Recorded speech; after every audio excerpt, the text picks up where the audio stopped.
Bonsoir à toutes et à tous. Bonsoir Dominique, tu vas bien? Ah, très bien, merci. Bonsoir à tous. Nous sommes absolument ravis de vous recevoir sur ce webinaire très intéressant avec le docteur Dominique Léronas, pédiatre en néonatologie, qui va nous traiter d'un sujet que vous connaissez, que vous aimez, et on va essayer d'avoir plus de précision. Bonsoir à tous. Vous êtes extrêmement nombreux. C'est avec plaisir qu'on vous retrouve tous.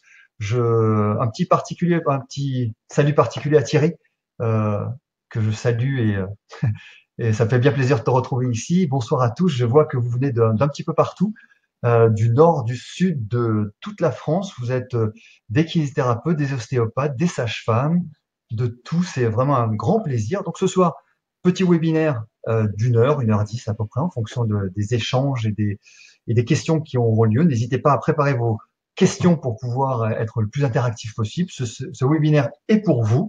Nous sommes avec vous pour vous. Donc, n'hésitez pas à poser vos questions. On essaiera de répondre au maximum de questions, enfin, surtout le docteur Léronas.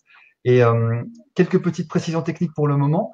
Avant de commencer, êtes-vous bien sur Google Chrome? Je le souhaite parce que c'est sur Google Chrome que tourne le mieux Webinar Jam. Comme ça, vous aurez le maximum de rendu. Après, il faut vous coupez un petit peu toutes vos applications en dehors de Webinar Jam pour pouvoir avoir le maximum de bandes passantes. Vous êtes de préférence connecté en réseau filaire plutôt qu'en Wi-Fi. Comme ça, vous pourrez bénéficier du meilleur débit possible.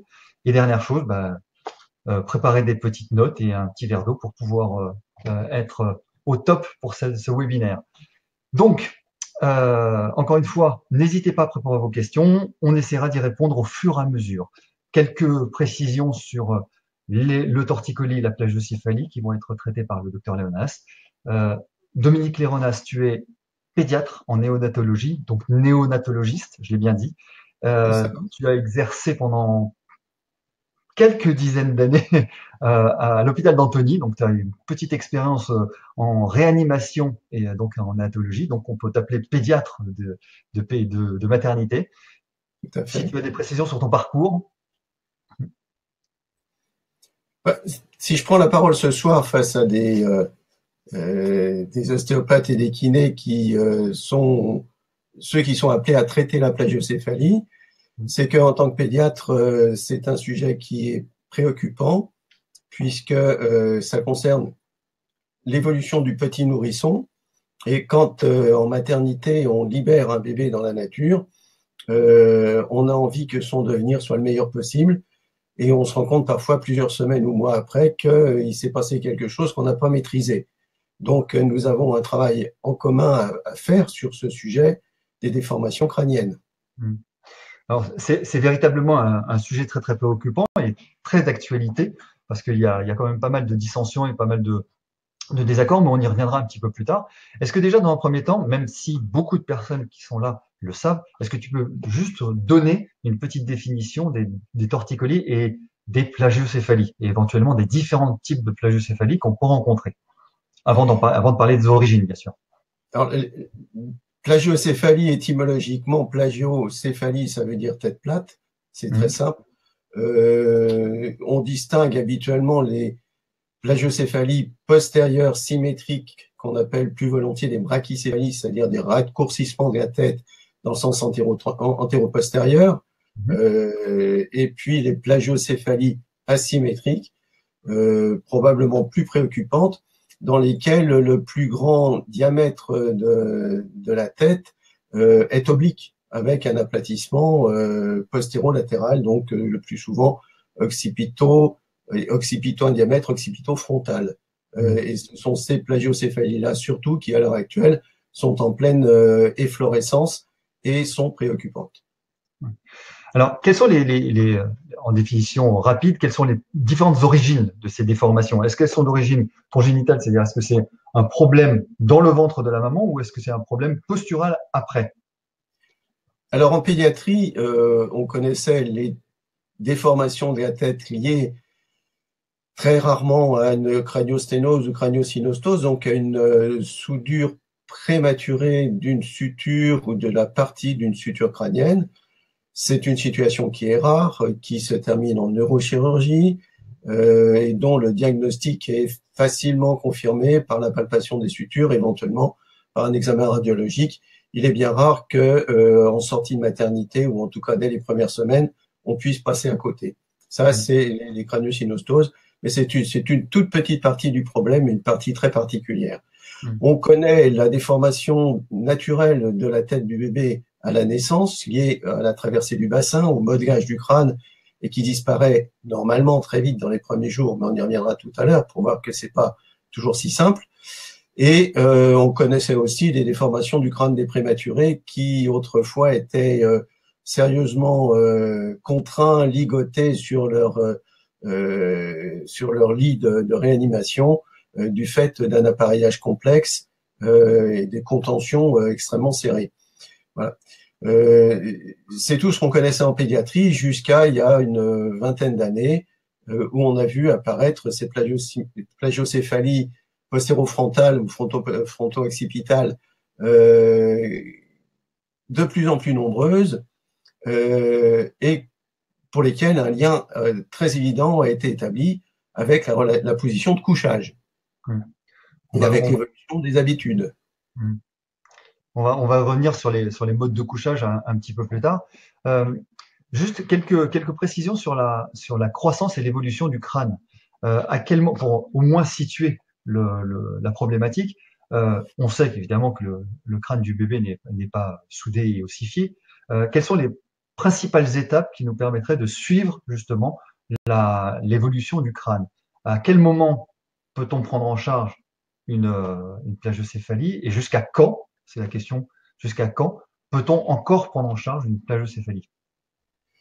Alors, on sait que la tête du bébé est très malléable.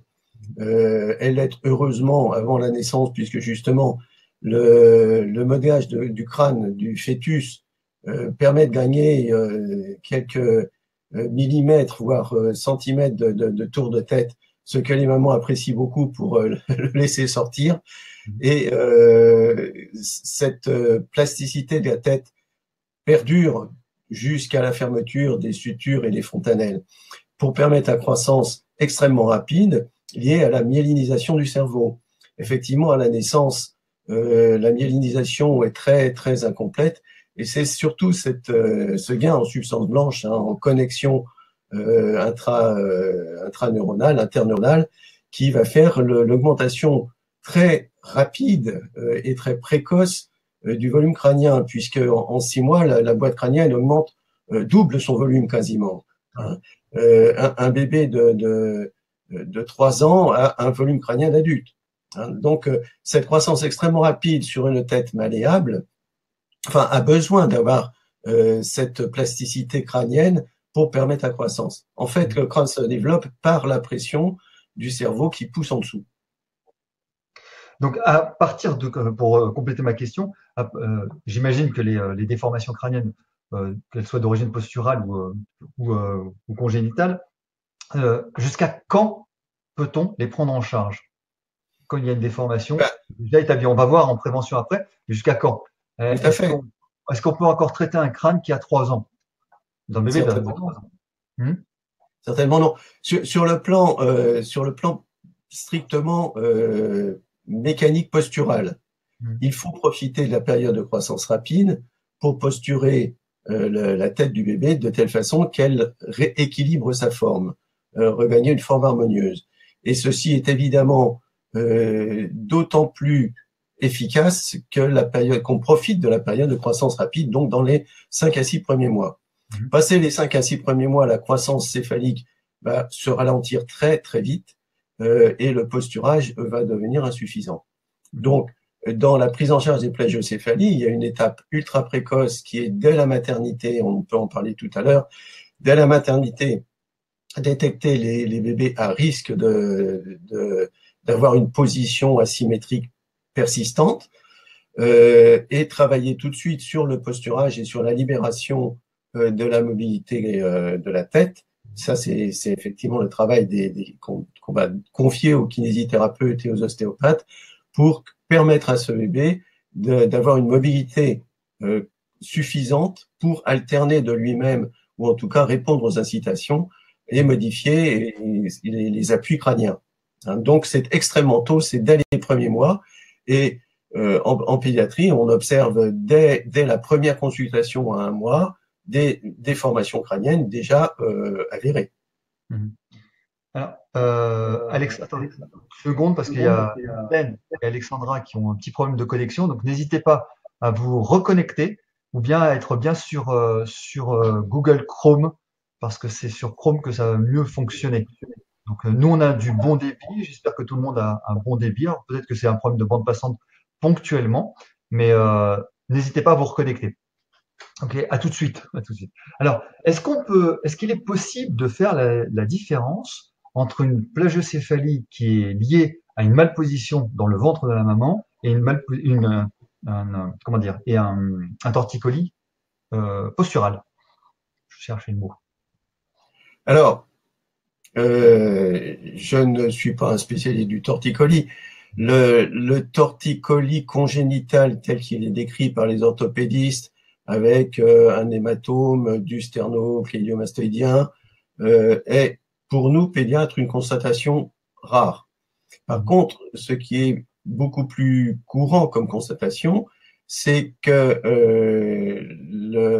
la posture fétale va laisser une empreinte sur ce bébé, sur l'ensemble de son corps et pour ce qui nous intéresse sur son crâne et la position de sa tête, et que cette posture fétale est parfois particulièrement accentuée du fait d'un utérus tonique. C'est un premier bébé, c'est un bébé volumineux, donc qui aurait été à l'étroit. C'est le cas des jumeaux qui sont plusieurs dans le même logis et qui vont donc se gêner et occuper la place qu'ils peuvent. Et c'est un bébé qui peut être descendu très tôt dans le bassin maternel et y être resté pendant 1 à 2 semaines en étant obligé de se latéraliser d'une façon excessive. Donc, en observant les nouveau-nés, ce que moi j'enseigne autour de moi, c'est qu'il faut décrypter le schéma postural fœtal, la posture fétale, repérer la préférence positionnelle de ce bébé, la signaler aux parents et tester la capacité qu'a ce bébé à alterner la position de sa tête. Chaque fois qu'il a une réticence à l'alternance, il faut le confier à un spécialiste, que j'ai dit tout à l'heure, un kiné ou un ostéo, qui sait travailler avec les bébés et qui va permettre de libérer cette mobilité parce que dans ce domaine, comme dans tous les autres, le bébé a sa dynamique propre pour sortir de son état de fœtus, et même s'il a une position préférée pour s'endormir, ce qui est d'ailleurs le cas de beaucoup d'adultes, il va forcément occuper l'espace et par la mobilité de sa tête, éviter d'avoir des appuis persistants et déformants. Est-ce qu'il y a des typologies particulières pour des déformations du crâne? Est-ce qu'il y a statistiquement ou épidémiologiquement, on a constaté que telle typologie de bébé pouvait présenter plus de torticolis ou enfin de plagiocéphalie, pardon? Typologie, non, je ne vois pas particulièrement ce qu'on pourrait mettre sous ce terme.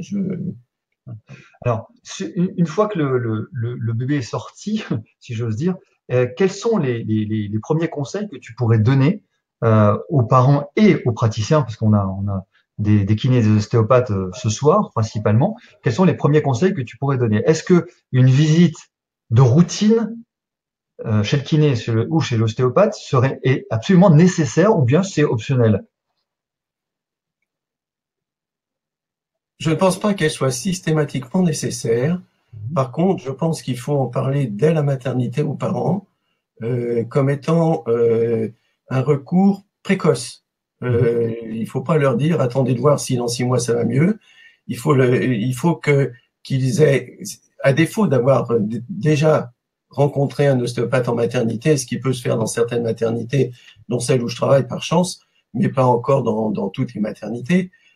À défaut de ce recours précoce, il faut qu'ils sortent de maternité en sachant à qui ils peuvent faire appel si leur bébé est vraiment réfractaire à leur sollicitation. Par contre, dans les conseils pédiatriques et généraux aux jeunes parents, il y a bien entendu tout ce qui concerne le couchage de bébé. Et on sait très bien que dans ce domaine des formations crâniennes, le couchage de bébé est un facteur essentiel, prépondérant. Alors, justement, ça faisait partie de la question suivante, évidemment, parce qu'il y a une grosse polémique entre la pédiatrie conventionnelle, on va dire, et la pédiatrie qui veut faire avancer un petit peu les choses. On a vu qu'il y avait des pédiatres qui sont vent debout contre le mode de couchage autre que sur le dos, et que une tendance, je pense que dont tu fais partie, qui préconise quand même une alternance dans le mode de couchage. Quelle est la position déjà de l'Académie pour le moment? Et quel est ton avis sur le mode de couchage déjà? Et il y a, je crains, beaucoup d'incompréhension et puis de chamaillerie sur les mots.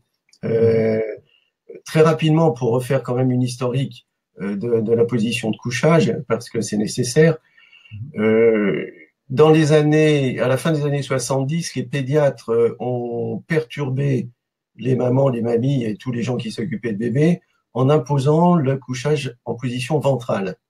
Hein, j'étais déjà concerné à cette époque et je l'ai moi-même imposé à beaucoup de parents. On leur disait il faut coucher un bébé sur le ventre, c'est bon pour lui. Voilà. Il a fallu une douzaine d'années pour qu'on se rende compte que cette position ventrale était un facteur de risque dans des circonstances diverses et que on ait constaté 1500 décès par an de mort subite du nourrisson pour faire le rapprochement entre cette augmentation des morts subites du nourrisson et la position ventrale. Donc, dans les années 92-93, on a fait machine arrière. Et au lieu de dire aux gens, il ne faut plus coucher les bébés sur le ventre, ce qui a été le premier message, on est très rapidement passé à dire, il faut coucher ce bébé sur le dos et strictement sur le dos. Pourquoi strictement sur le dos? Parce que les parents, comprenant mal ce changement d'attitude un petit peu brutal et à 180 degrés, il faut bien le dire, passaient par un couchage sur le côté avec des cales qui aboutissaient à, pour certains bébés, à retomber sur le ventre, alors qu'ils n'en avaient pas l'habitude. Un bébé qui est couché sur le ventre dès la naissance apprend à se dégager la tête et à faire des pompes, d'autant que le nouveau-né est tout à fait capable d'avoir une extension postérieure de la tête, alors que celui qui n'en a pas l'habitude, mais il retombe le nez dans le matelas ou dans l'oreiller comme un idiot, et il s'y trouve en difficulté. Donc ce couchage sur le côté a été très discrédité par les médecins qui travaillaient autour de la mort subite. Et c'est pour ça qu'à l'heure actuelle, quand on parle de couchage sur le côté, il est répondu, c'est dangereux. Bon, Mhm.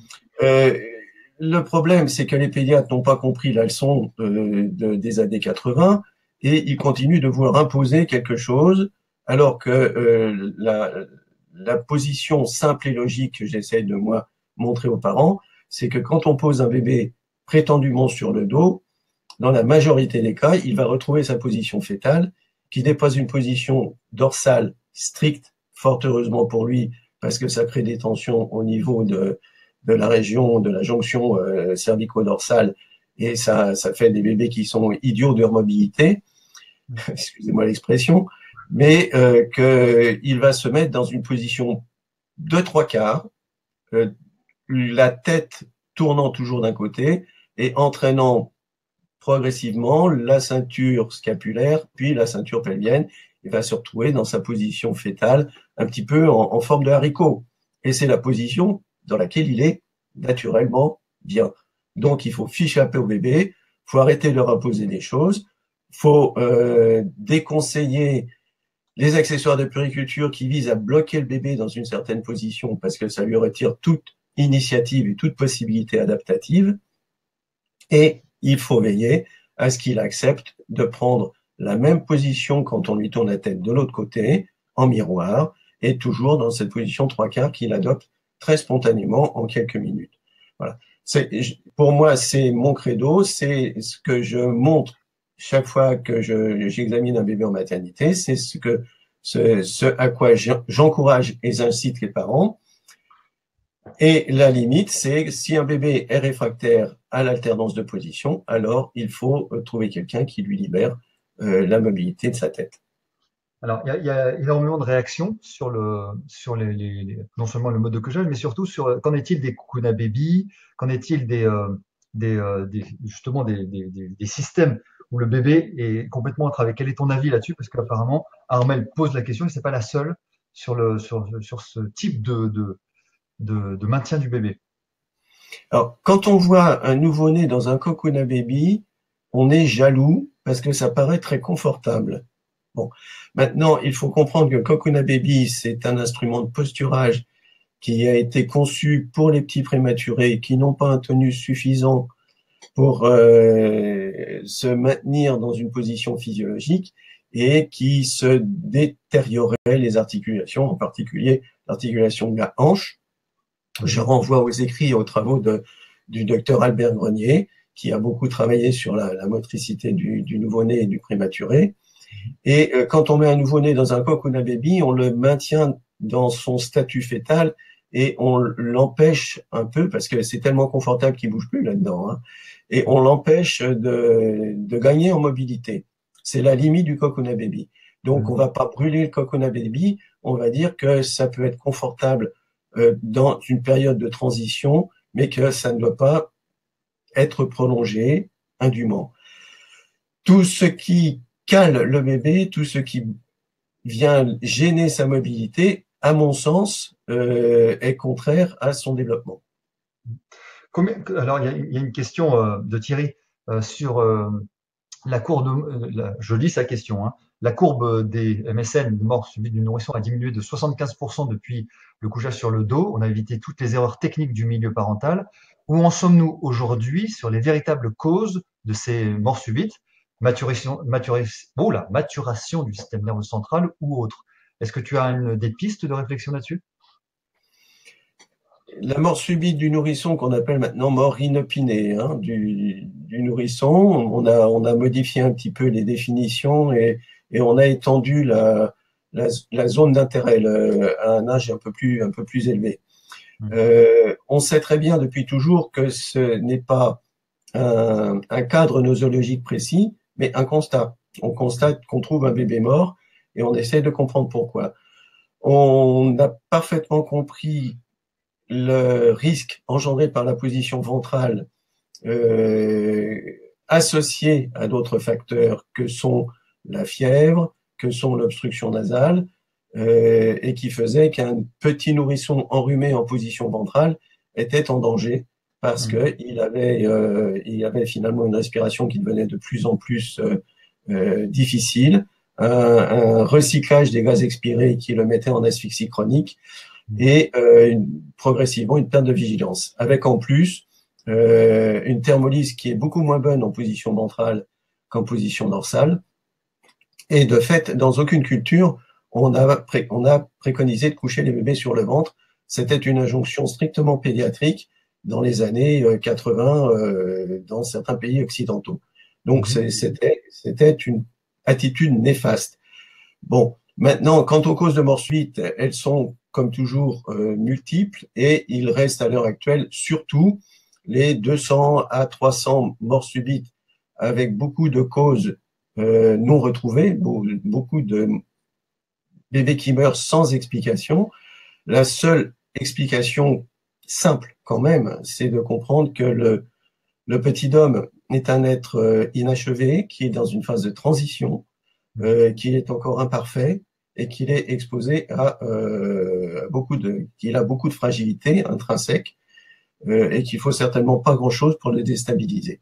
Mais bon, on en est là, hein, on continue il y a des centres de référence de mort subite qui continuent de travailler très sérieusement en accueillant les bébés et les familles. Il y a surtout un très très beau travail de guidance et de soutien parental parce que c'est toujours des situations très difficiles. Alors, il y a une question de Fanny, effectivement, sur l'actualité de la HAS. Je lis sa question et pour le couchage sur le côté, on ne peut pas se permettre de la conseiller aux parents légalement. À quand l'évolution des préconisations de la HAS?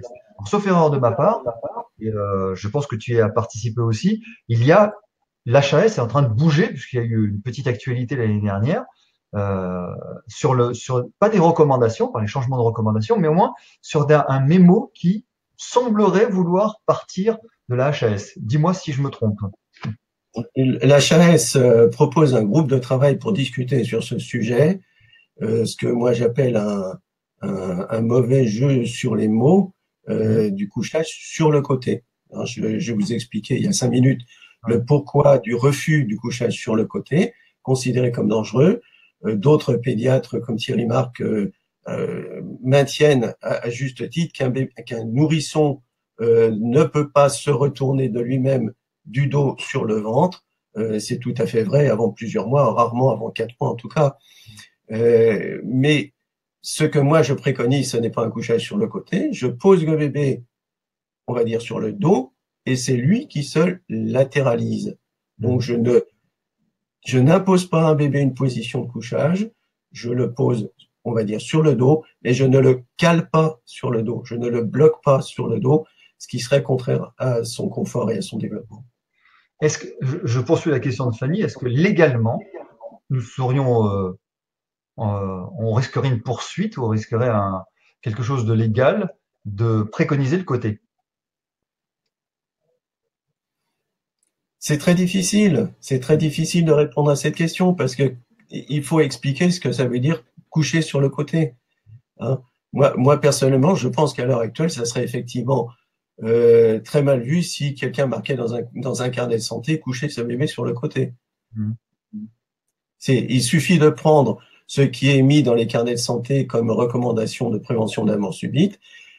Ce que je conteste, c'est le couchage dorsal strict. Ce couchage dorsal strict, pour moi, avec les milliers de bébés que j'ai rencontrés, ça n'existe pas. Il n'y a pas un bébé qui a envie de se mettre en couchage dorsal strict. Si un bébé se met en couchage dorsal strict, il est dans cette position et tous les kinés, tous les ostéos qui sont là savent très bien que cette position, elle n'est pas bonne pour lui parce que ça crée ça exprime ou ça crée des tensions dans le haut du dos et qui sont néfastes à son développement moteur. Alors, ça, effectivement, je rebondis sur la question de Johan, qui est très juste, dans la mesure où quand la plagiole est installée, le principal traitement, sauf erreur de ma part, c'est quand même le mode de couchage, c'est-à-dire préconiser éventuellement un calage pour que la tête puisse se remodeler, si j'ose dire. Je ne sais pas si on peut parler de ce mot-là, mais de cette terminologie-là. Est-ce que c'est le traitement en dehors de la kinésithérapie et de la plagiocéphalie qui permet de pérenniser l'acte des soins? Alors, si on arrive un peu tard, que la plagiocéphalie est déjà installée, ce bébé, ça va être difficile de l'installer en controlatéral. Et effectivement, dans ces cas-là, Thierry Marc recommande un système de calage pour, au moins au début, le maintenir en appui du côté opposé pour permettre de rectifier la déformation de la tête. Effectivement.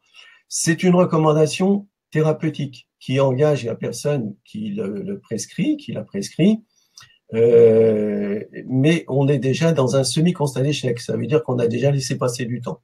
Ouais. Est-ce que on est logique et cohérent, on est dans le bon sens si on met le bébé de trois quarts d'eau, hein, un quart d'heure. C'est pas illogique de faire ça. D'accord. Alors, Fabienne qui nous pose alors le mode de couchage, évidemment, ça fait réagir énormément. Après, on va revenir sur d'autres questions un petit peu plus générales. Est-ce que on ne pourrait pas coucher l'enfant sur le ventre en journée sur la surveillance de sa mère? C'est une question de Fabienne. Alors, la position ventrale ne tue pas les bébés. Hein. On est devenu tellement chatouilleux sur cette histoire qu'on en vient à être excessif. Non, la position ventrale a deux très bonnes indications. Déjà, chez tout petit nourrisson, quand il a mal au ventre, hein, quand il a cette adaptation digestive difficile qu'on appelle des coliques, être couché sur le ventre à proximité d'un adulte qui surveille dans les j'allais dire aux heures de jour, c'est très soulageant, mais c'est transitoire, c'est pas une installation sur le ventre. Et puis, au fur et à mesure qu'il aura des périodes d'éveil un peu plus longues, c'est surtout une position d'exercice. On met un bébé sur un tapis d'éveil, autant sur le ventre que sur le dos, pour qu'il développe sa motricité. Et c'est sûr qu'il n'y a pas une psychomotricienne sérieuse qui éviterait la position ventrale. C'est une certitude. Alors, il y a, encore une fois, certains bébés n'acceptent que la position ventrale. Est-ce que c'est une réalité? Est-ce que c'est le confort du bébé? Est-ce que certains bébés sont plus confortables sur la position, sur le ventre? Et pourquoi? Je ne suis pas sûr que ce soit tout à fait vrai dans ce sens. Il y a des parents qui constatent que leur bébé est plus calme sur le ventre, en particulier dans les périodes de digestion, et ils ont tout à fait raison. Ils sont sûrs de ce qu'ils observent. Il est mieux sur le ventre quand il est en période de digestion. On est d'accord. Ce qui importe dans ces cas-là, c'est juste d'expliquer aux parents ce en quoi la position ventrale peut être préjudiciable à un bébé, parce que dans tous les cas, les soignants ne sont que des conseillers. C'est ce que je dis aux parents que je rencontre. Je dis, moi, je suis là pour vous conseiller. Je n'ai aucun pouvoir pour vous imposer telle ou telle chose. Je ne suis ni la police ni la justice. Je peux vous dire, voilà, telle position peut présenter des risques dans certaines circonstances. Mais fort heureusement, s'il y a eu 1500 décès par an dans les années 80, et ça veut dire qu'il y a eu tous les autres qui ont survécu à la position ventrale, y compris mes propres enfants d'ailleurs. Donc la position ventrale ne tue pas les bébés, c'est juste une situation à risque qui va s'ajouter à d'autres risques et dont on sait qu'elle peut aboutir à la mort subite. Bon, je pense on a fait un petit peu le tour, pas exhaustif bien sûr, mais on a fait le tour. Donc, on n'est pas forcément illégaux à vouloir mettre les enfants sur le côté. On peut les mettre, comme le dit Thierry et d'autres, avec et Hélène, avec des cales bébés, des cales triangulaires, pour qu'ils soient en sécurité, qu'il n'y ait pas de bascule. Après un certain moment, je pense que quand la motricité se fait un petit peu plus et que le bébé est amené à tourner, ces cales bébés, de toute manière, n'ont plus lieu d'être. Et on va revenir un petit peu, si tu le permets, sur les différents types de plagiocéphalie et éventuellement est-ce qu'il y a des différences d'orientation thérapeutique en fonction des plagiocéphalies? Est-ce que l'on va privilégier que le mode de couchage? Est-ce qu'on va mode de couchage plus kinésithérapie? Et si oui, quoi, combien de temps et comment? Et kinésithérapie et ou ostéopathie? Si oui, combien de temps? Est-ce qu'il y a une différence déjà de traitement entre les différentes plagiocéphalies? En dehors de la position de couchage qui répond à la permanence des contraintes mécaniques liées à l'appui de la tête, parce qu'en fait, un petit nourrisson passe l'essentiel de son temps à dormir. Donc, il passe l'essentiel de son temps allongé. Donc, tout ce temps-là, il faut le mettre à profit pour mettre sa tête en appui là où il a besoin d'y être. C'est la première chose. Mais le deuxième paramètre, et qui devient rapidement un paramètre essentiel, c'est la mobilité. La plagiocéphalie, la brachycéphalie symétrique, les bébés qui ont l'occiput complètement aplati, c'est quelque chose qu'on connaissait déjà autrefois. On appelait sur les bébés trop sages. Hein. C'est les bébés peu toniques, peu stimulés, laissés allonger très longtemps sur le dos, et ils n'ont comme distraction que de regarder leur mobile qui tourne au-dessus de leur tête. Et donc ces bébés hypotoniques et sous-stimulés, avant même cette histoire de position de couchage et les revirements qui ont suivi, on les connaissait. Donc là, il y a un travail de mobilisation, il y a un travail d'incitation, c'est de la psychomotricité, oui. D'accord. La psychomotricité, c'est du ressort de tous ceux qui agissent sur la motricité du bébé. Oui, on n'est pas obligé d'être psychomote pour faire de la... Ouais. Alors, je reviens sur ma question. La kinésithérapie, elle doit intervenir quand? La kinésithérapie et ou l'ostéopathie? On va parler d'abord de la kinésithérapie. Et quelles sont les vertus de l'acte thérapeutique en kiné? Alors, je ne peux pas parler pour les spécialistes dont je ne suis pas. Je peux juste dire ce que moi je constate quand j'examine un bébé avant et après une prise en charge au kiné ostéo. Tout est une question de façon de travailler. J'observe une récupération, une acquisition de mobilité de la tête. J'observe la liberté des tensions qui empêchaient de tourner la tête. Euh, c'est parfois une récupération rapide en une seule séance. C'est un bébé qui avait été un peu coincé dans la fin de la grossesse, qui avait une asymétrie posturale peu marquée et qui donc va très très vite se mobiliser et il n'y aura pas de souci. Bon, pour d'autres bébés, la récupération, elle est inconstante. Je parle de ça d'une intervention dès la première semaine, hein, très tôt, très très tôt. Et les gens avec qui on travaille dans ma maternité, quand ils constatent que c'est un bébé qui a un faux pli très marqué, on va dire une attitude en torticolis très franche, demandent à le revoir dans le courant du premier mois. Donc, pour moi, ma prescription, c'est chaque fois qu'un bébé a une posture franchement asymétrique, je donne des conseils aux parents et dans ces conseils, je suggère dès la maternité une consultation kiné-ostéo et un suivi dans le premier mois. De ton expérience, quelle est la fréquence minimale qu'on pourrait adopter pour une prise en charge déjà en kiné, hein, et après on va parler de l'ostéopathie après. La fréquence de quoi? Des séances? Des séances, oui. Est-ce qu'un bébé est capable de supporter une, deux, trois séances par semaine?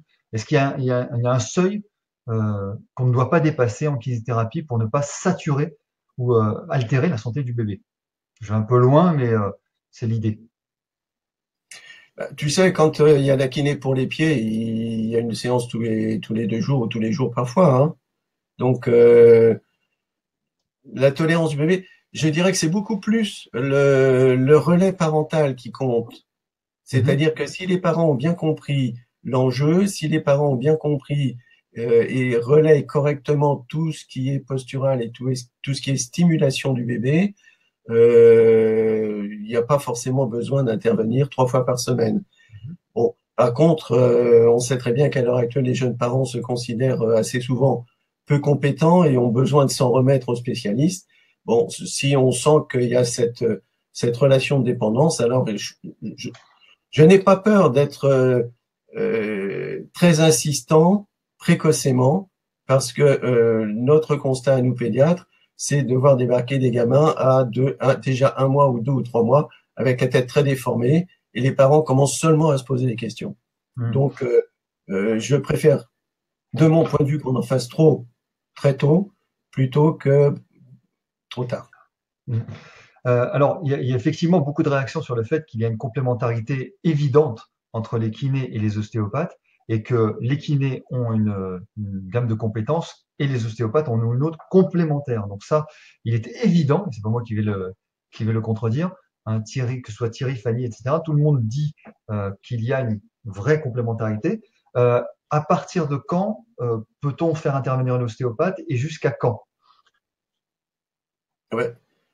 Moi, je fais intervenir les ostéopathes dès la maternité parce que nous avons une équipe d'ostéopathes qui travaille avec nous maintenant depuis une quinzaine d'années et avec cette possibilité d'une intervention quasiment chaque jour, hein. D'accord. Donc, c'est une facilité qui est venue jusqu'à nous et dont nous profitons.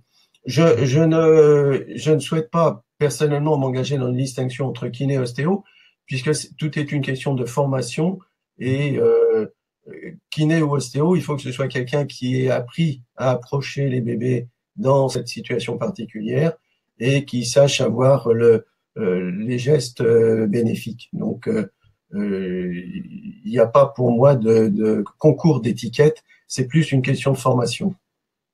Nous sommes bien d'accord. Nous sommes bien d'accord. Alors, que dire? Que dire? Alors, c'est un petit peu polémique, hein, on va revenir un petit peu sur la suite après, mais euh, que dire des pédiatres qui disent oh, c'est pas grave, ça va passer. Quand il va s'asseoir, vous verrez, sa tête, elle va revenir.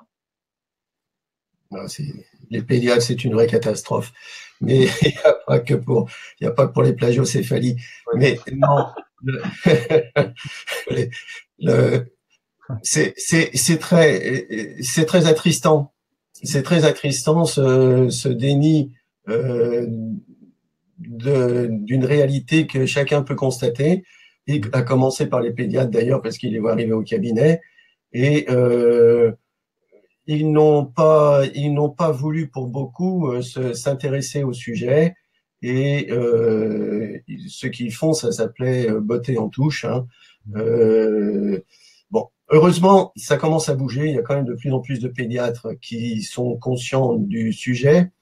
Et comme passé 10 à 12 mois, le seul traitement efficace sur la réduction des plagiocéphalies, c'est le fameux casque, et que les pédiatres, dans l'ensemble, ne trouvent pas ça bien, le casque. Je crois qu'ils sont en train de se mobiliser un peu plus pour intervenir avant que le casque devienne la seule ressource. On va y venir parce qu'il y a beaucoup effectivement de questions sur le casque et les orthèses, mais juste sur ton expérience de pédiatre, est-ce que, et j'ai été, comme tu le sais, au congrès de Lyon, très très intéressant où tu es intervenu, est-ce que tu saurais nous dire s'il y a des conséquences des plagiocéphalies en neurologie, sur les fonctions cognitives et éventuellement, potentiellement, pure spéculation, sur d'éventuelles scolioses? Est-ce qu'il y a une corrélation entre la plagio, les plagios et ces différents types de troubles? Alors, je me reporte à ce que j'ai entendu dans des bouches autorisées. D'abord, ce qui m'intéresse, c'est que la plagiocéphalie, si elle est mal connue des pédiatres, elle est très bien connue des neurochirurgiens. Et que ce soit à Lyon, à Montpellier, à Paris, les neurochirurgiens prennent très au sérieux la plagiocéphalie comme étant un handicap possible au niveau neurocognitif, puisque les plagiocéphalies très accentuées offrent au cerveau un logement tout à fait insolite et très asymétrique. Donc, à une époque où on s'intéresse beaucoup au fonctionnement de l'hémisphère droit, l'hémisphère gauche, etc., savoir qu'il y en a un qui est un peu coincé dans son coin, c'est pas très bien. Hein. Donc, les neurochirurgiens s'intéressent à la plagiocéphalie. Les neurochirurgiens font un travail sérieux pour tenter de prévenir les plagiocéphalies. Au niveau orthopédique, au niveau de l'évolution, alors de la scoliose précisément, puisque tu as posé la question, il semblerait, de ce que j'ai compris, que la scoliose soit plus une autre conséquence d'un schéma postural marqué. C'est-à-dire que plagiocéphalie et scoliose résulteraient ensemble d'un schéma postural particulièrement marqué. Voilà. Je l'ai compris comme ça parce qu'effectivement, il y a des cas décrits d'association plagiocéphalie et scoliose. Je ne sais pas si elles sont à mettre en conséquence l'une de l'autre ou si elles sont associées aux mêmes origines. En tout cas, pour répondre à la question de Vanessa, tu penses plus que c'est de l'ordre d'une modification du schéma corporel que la position du crâne lui-même qui risque d'entraîner des déformations en de cela. Et Ça serait ça. ouais. Et il y a une des conséquences aussi très très importantes que l'on sous-estime, c'est sur la sphère manducatrice, hein, c'est sur le fait que certaines plagiocéphalies sont à ce point déformantes que la mastication donc et la déglutition et toutes les fonctions oropharyngées sont modifiées. Est-ce que tu confirmes cela?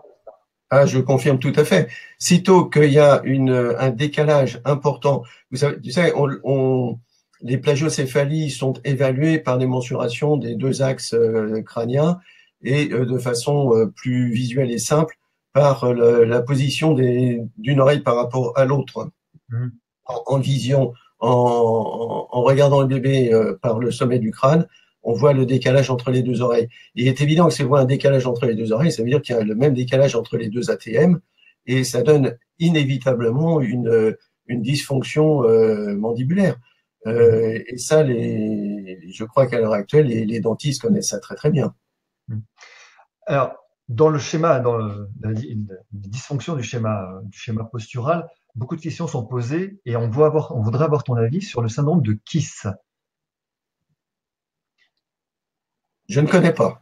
Ah, alors c'est des dysfonctions cervicales qui entraînent justement des modifications du crâne. Oui. Donc, tu n'as pas, a priori, là-dessus, tu n'as pas d'avis. Donc, parce que il y a beaucoup de questions là-dessus. Donc, si tu ne connais pas, tu ne connais pas. Je ne parlerai pas sur quelque chose que je ne connais pas.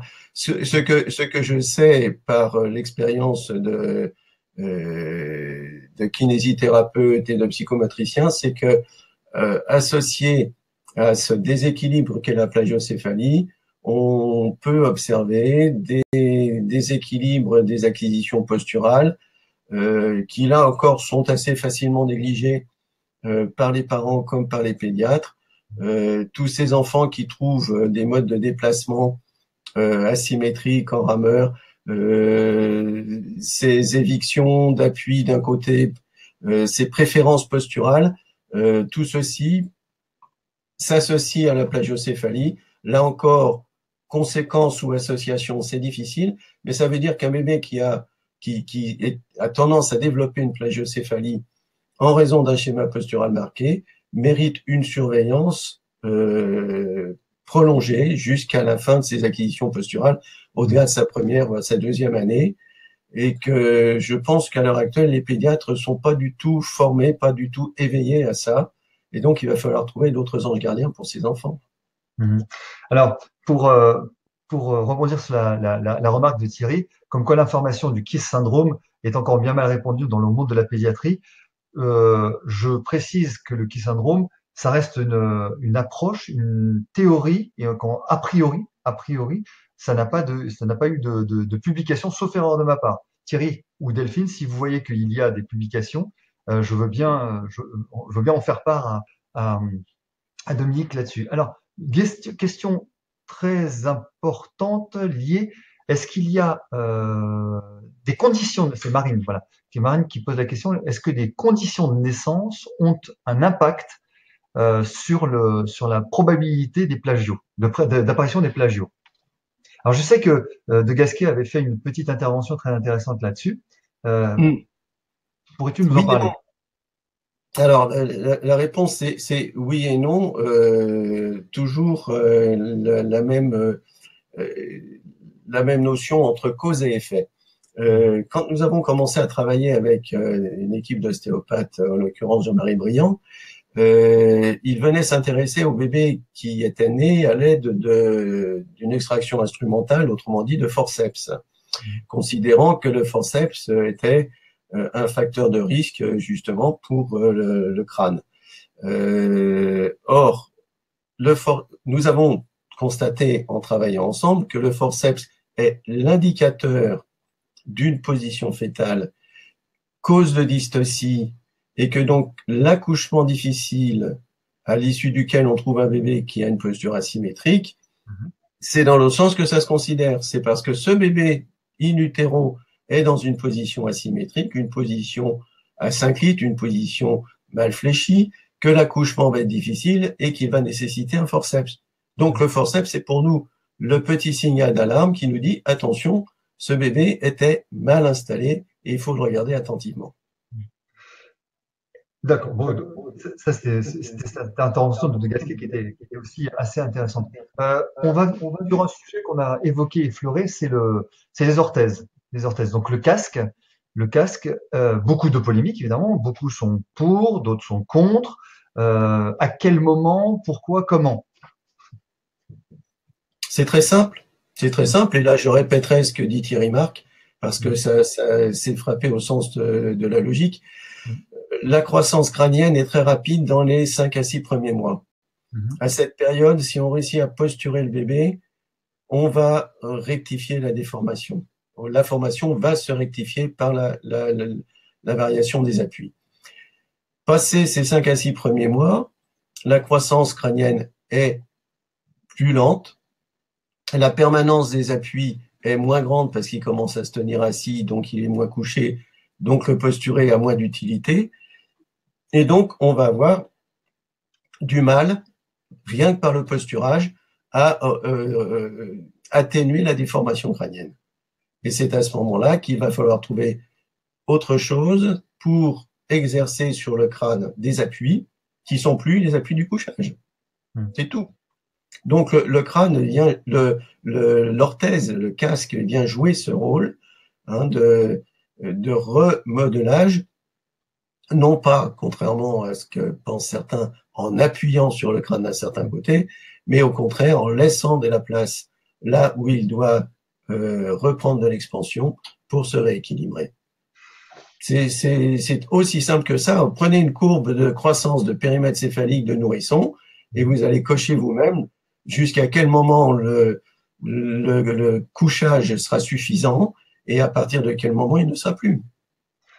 Alors, dans les formations qu'on donne, particulièrement chez Edelweiss, évidemment, sur kinésithérapie et plagiocéphalie, on enseigne énormément d'exercices pour que le bébé puisse, que le kinésithérapeute puisse aider au développement postural et au schéma corporel du bébé pour qu'il évite ces plagios. Est-ce que la kinésithérapie et l'ostéopathie, puisque je les dissocie pas encore une fois, sont nécessaires lors du port du casque?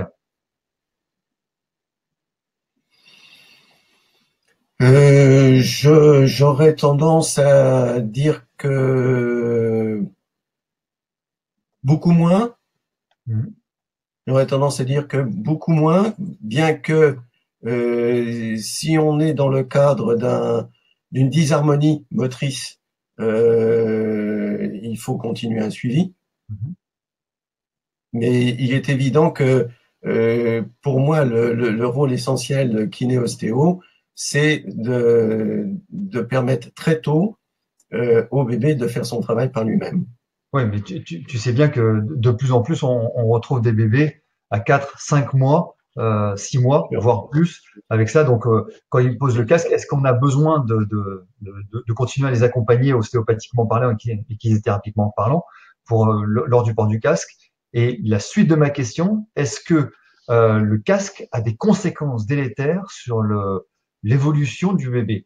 Est-ce que ça gêne le bébé? Est-ce que c'est douloureux pour le bébé? Est-ce que c'est une fois qu'il est posé, hein, on entend bien que de toute manière, il faut qu'il y ait une prévention. Mais quand il n'y a pas la prévention, est-ce que le port du casque est délétère pour la santé du bébé? À ma connaissance, non. Et quand un bébé a des problèmes de hanche, il peut se retrouver avec des appareillages aussi invalidants, même plus qu'une orthèse crânienne, et il va continuer à vivre avec ça et à se développer et à s'éveiller, à gazouiller, à rire et à dormir et à manger. Bon, donc c'est une contrainte parentale plus qu'une contrainte pour le bébé. Et dans la façon dont actuellement les orthèses crâniennes sont installées et surveillées, je pense qu'il n'y a pas de raison de s'en inquiéter.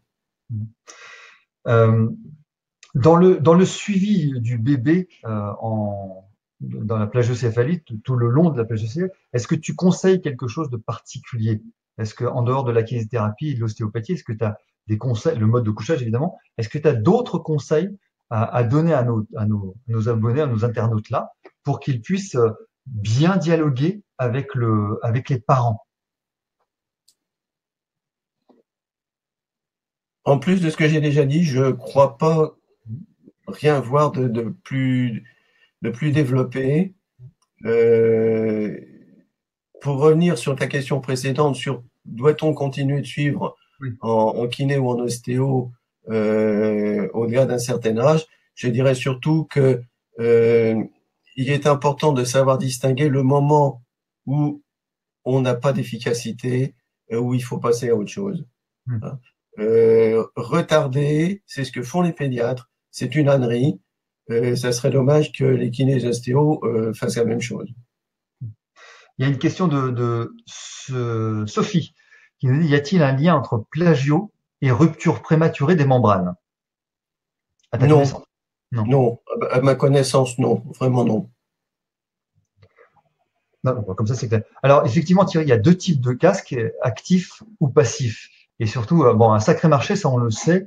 Il y a effectivement il y a un marché à 4 000 euros. Il y a, on va pas citer les marques, hein, mais on va effectivement de 900 à 4 000 euros, voire même plus. C'est un petit peu ce qui révoltait Thierry, Marc aussi.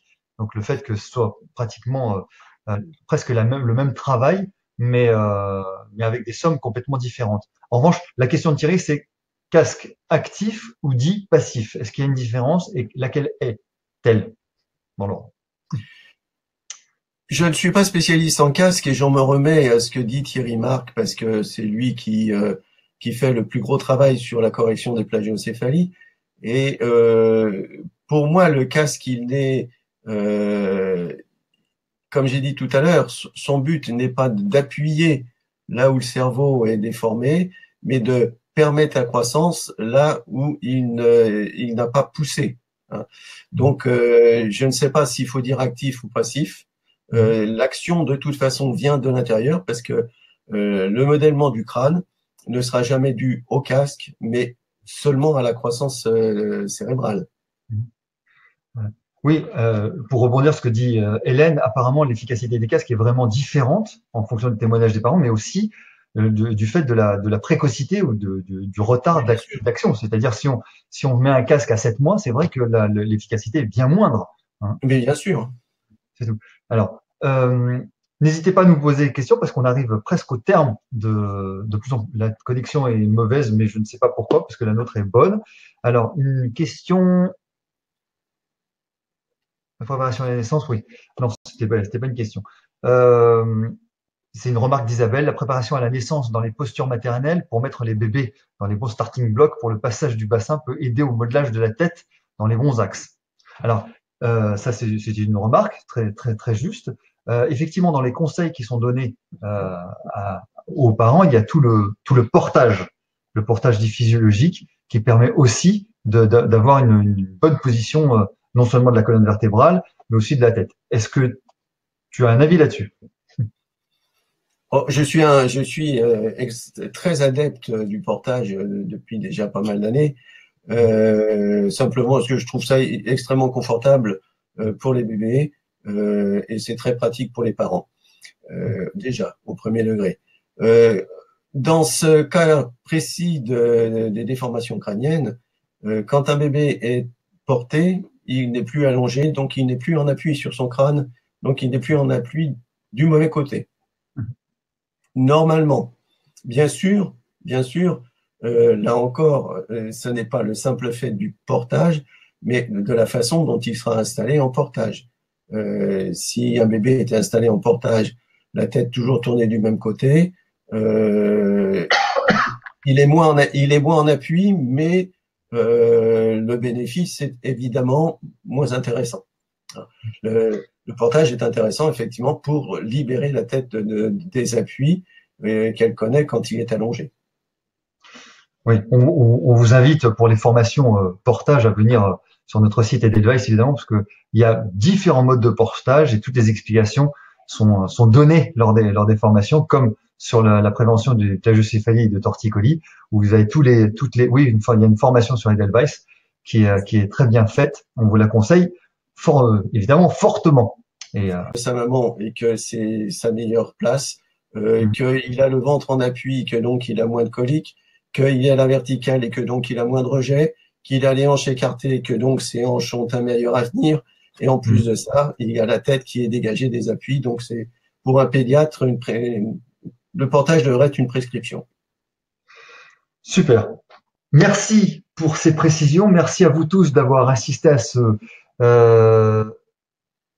Alors, petite question de Vanessa, parce que je ne peux pas la laisser passer. Y a-t-il une différence en termes de timing de rééducation entre les torticolis posturaux et les torticolis musculaires? Alors, c'est pas ta. Alors là, faut qu'elle aille regarder les travaux du professeur Guillaume Captier de Montpellier, qui est un grand spécialiste du torticolis congénital et qui distingue bien toutes les différentes formes de torticolis. Moi, je suis pédiatre et j'observe la position de la tête d'un bébé. J'ai beaucoup parlé d'attitude en torticolis parce que ce que moi, je m'applique à détecter, c'est cette position fœtale avec une asymétrie crânio-faciale qui n'est habituellement pas accompagnée d'une rotation, contrairement à un vrai torticolis dans sa définition. Je ne trouve pas, comme j'ai dit tout à l'heure, d'odule dans le SCOM. Donc, j'appelle ça des torticolis posturaux ou des attitudes en torticolis. Le vrai torticolis réfractaire, le bébé qui vraiment, dont on ne peut absolument pas bouger la tête, on le confie celui-là aux orthopédistes et il ira éventuellement voir les chirurgiens. Donc, mais celui-ci, si avec lui, on ne parlerait pas de plagiocéphalie. Merci, merci encore. Alors, n'hésitez pas à nous donner votre avis sur ce webinaire. Effectivement, on peut pas, on a brossé, on a parcouru le sujet. Vous imaginez bien que ça nécessite beaucoup plus d'approfondissement. C'est pour ça qu'il y a des formations, c'est pour ça qu'il y a Edelweiss, c'est pour ça qu'il y a CNFK, c'est pour ça qu'il y a des formations en ostéopathie très très spécifiques. Là, c'était juste pour essayer d'avoir une vision d'ensemble de ce qui se faisait autour du torticolis, de la plagiocéphalie, enfin, surtout de la plagiocéphalie, et avoir une idée un petit peu plus précise de cela. On vous invite évidemment à vous former, à vous informer auprès des personnes les plus compétentes. Et si vous avez besoin de renseignements, n'hésitez pas à nous demander sur CNFK ou Edelweiss Massage Bébé. N'hésitez pas. Caroline, un grand merci Dominique, toujours un grand plaisir de t'écouter. Alors, petite parenthèse, c'est parce que tu as un gros orteil. Est-ce que c'est une private joke? Je ne sais pas qui a dit ça, mais bon, C'est particulier. En tout cas, oui, on va recommencer. De toute manière, suivez bien nos informations parce que nous avons plein de webinaires à venir, ne serait-ce que demain sur l'articulation temporomandibulaire. Et vous êtes les bienvenus à participer, à échanger. Dites-nous ce que vous en avez pensé et vous êtes toujours les bienvenus. On vous remercie, on vous souhaite une bonne soirée. Merci Dominique et à très bientôt pour d'autres précisions sur les bébés. Merci à tous et à bientôt. merci On et coupe. belle soirée à tout le Ah monde. oui, et je précise que à tout moment, vous aurez le replay on vous enverra par mail, pour ceux qui sont inscrits évidemment, on vous enverra par mail les liens pour le replay. En tout cas, ça se fait sur la page YouTube de CNFK et sur la page YouTube évidemment d'Edelweiss, vous le retrouverez sans aucun problème.